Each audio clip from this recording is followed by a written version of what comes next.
छुट्टी के बहाने बुला के छत पे ले गया, छोटे वाले से कह दिया कि पानी ले आ जाएगी। व्यवहार देखिए, हम रहते नहीं थे यहाँ, मैं तो बाहर रहता हूँ, जैसे आना जाना बाल कटवाए यही व्यवहार तो हमारा, क्या करना मुझे इससे। यूपी दहल गया है, बदायूं में मातम का माहौल है।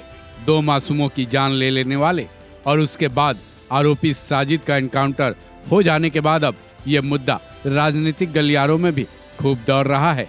यूपी में आरोपियों के खिलाफ बुलडोजर एक्शन आम बात सी हो गई है।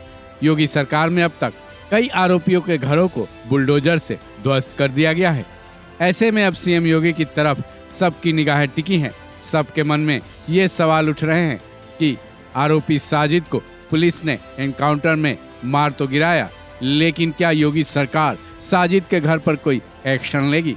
यानी क्या योगी सरकार साजिद के घर को भी बुलडोजर एक्शन की कार्रवाई कर गिरा देगी? योगी के मंत्री गुलाब सिंह जब मीडिया के सामने आए तब उनसे यही सवाल पूछ लिया गया। सवाल ये भी था कि साजिद के घर बुलडोजर कार्रवाई होगी या नहीं, और अगर होती है तो उसका वक्त क्या होगा? मीडिया के इन सवालों का योगी के मंत्री गुलाब सिंह ने भी खुलकर जवाब दिया। उन्होंने कहा कि इसका फैसला तो बाद में लिया जाएगा, लेकिन आरोपी के साथ जो होना था इस घटना के महज 3 घंटे के भीतर ही हो गया है। साथ ही मंत्री गुलाब सिंह ने यह भी दावा कर दिया है कि अब इस केस में क्या ही बचा है। हालांकि उन्होंने खुलकर ये नहीं बताया कि साजिद के घर पर बुलडोजर कार्रवाई होगी या नहीं। मीडिया कर्मियों ने योगी के मंत्री से ये सवाल तब किए जब वो पीड़ित परिवारजनों से मिलने उनके घर पहुंचे थे।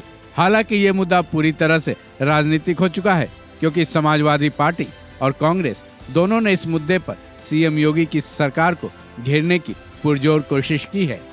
गौरतलब है, मंगलवार को यूपी के बदायूं के बाबा कॉलोनी में कथित तौर पर साजिद नाम के एक युवक ने 2 नाबालिग बच्चों की जान ले ली थी।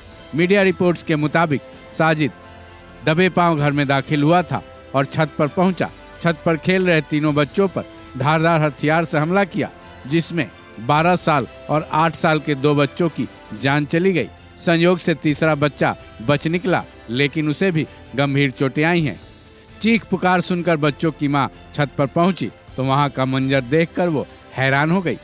उसने शोर मचाना शुरू किया। तब तक साजिद फरार हो चुका था। उसके बाद आक्रोशित भीड़ ने आरोपी साजिद की दुकान को आग के हवाले कर दिया था।